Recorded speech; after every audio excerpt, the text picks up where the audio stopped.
stand-in. I just come back to London after 45 years. I arrived in Dublin and I asked him what time. I didn't realise I was that famous. I want to talk to you about PPC, probably from a different angle to other speakers. I mean, I have to say, first of all, you know, I'm an architect by training, which is a bit of a downbeat approach from a contract point. I was never really interested in contracts. It was the design. And I was a member of a group called ARS, forgive the expression. It was a socialist revolutionary group of architects in London. And I thought, probably that's where I wanted to be.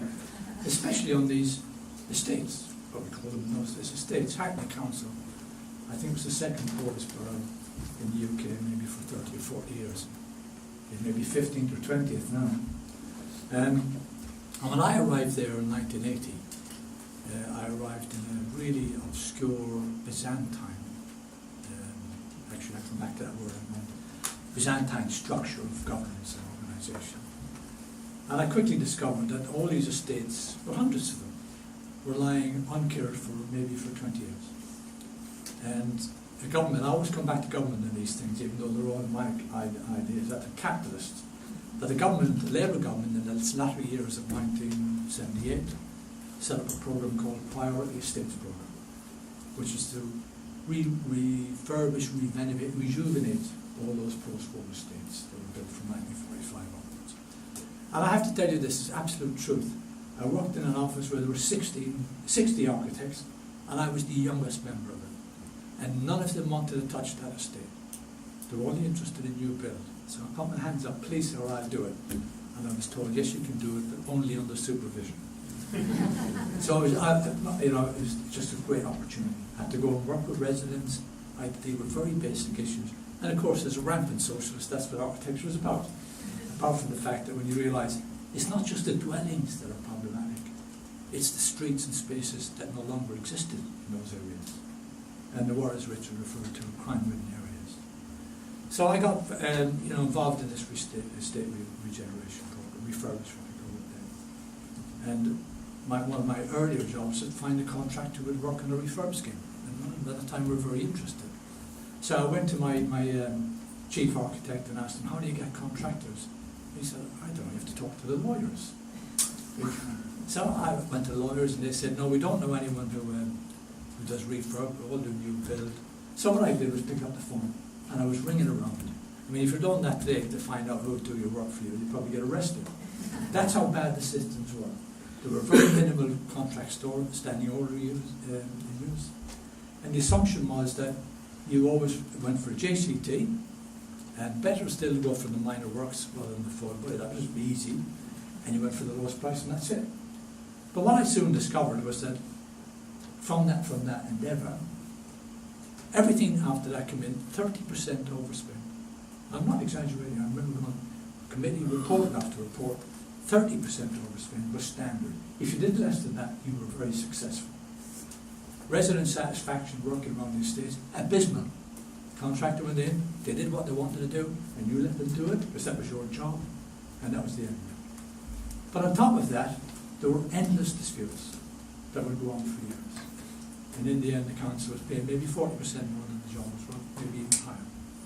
But I want to go back to that Byzantine word I used. I promised my wife when I left London I would have nothing more to do with procurement or governance, and that I could devote the rest of my spare time to my real interest, which is Byzantine, Christian and Islamic art. So I'm going to get back to that, I can assure you. But it was kind of bizarre coming up here and then finding myself telling you this Hackney story. Sometime in the late 1990s, under Tory government, another great socialist, Lord Heseltine, dished out hundreds of thousands, if not millions of pounds to a number of London boroughs, on condition, and there was one, he said, I won't use the exact phrase he used, one condition, the money has to be spent on time to resident satisfaction and to the budget, nothing more. And that was quite radical, because this really shook up the whole scene. And that's when I discovered PPC 2000. I've been involved with Egan and Latham to some degree, and PPC 2000, it took us, David, didn't it, quite a long time to get it approved. We had some very good inside supporters, not necessarily the senior client officers, not necessarily the technical teams, but some councillors were willing to give it a go. But most importantly was our internal lawyer, Deborah Stowe, who unfortunately lost a leg in the London bombing in 2005. But she was a great supporter, a great champion of a new way of looking at things.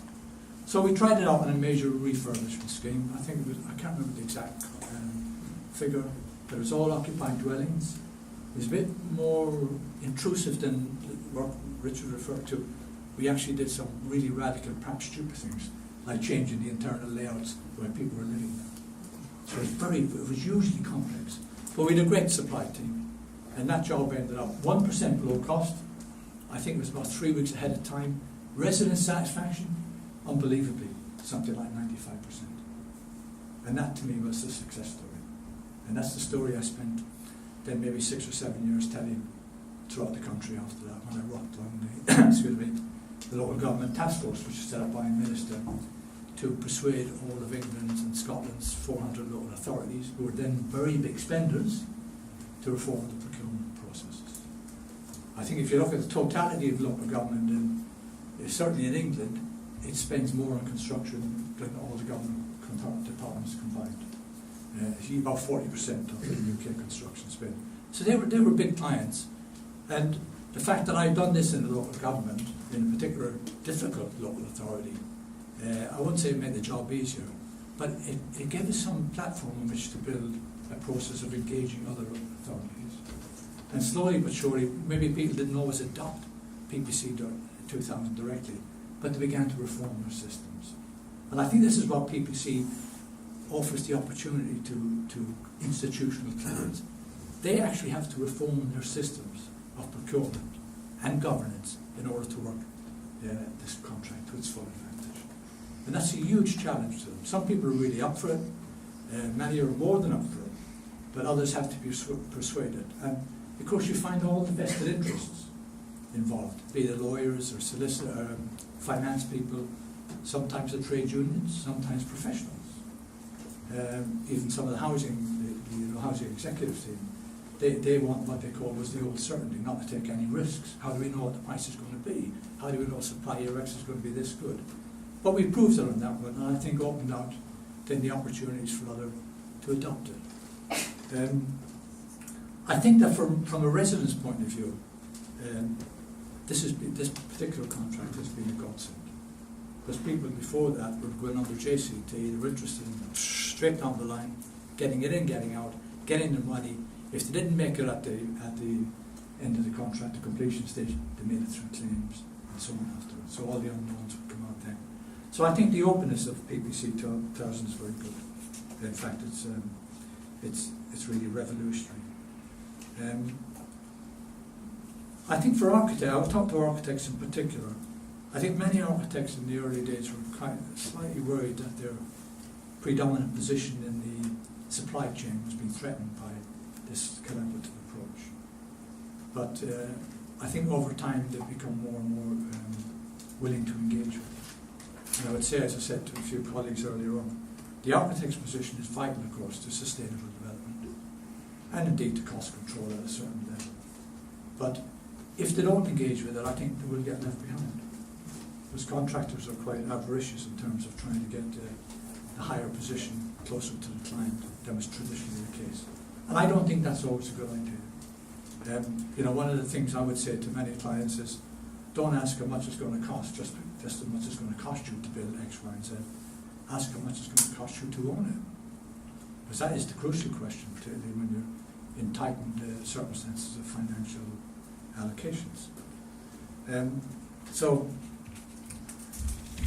I think that's about all I really want to say at the moment, otherwise I'll start waffling, and I don't want to do that, unless you want me to talk to you about Islamic architecture. And I think you probably won't, but I would recommend highly to anyone who's been brought up in the Western tradition of architecture, have a look at Muslim architecture. It's eye-opening. Thank you very much.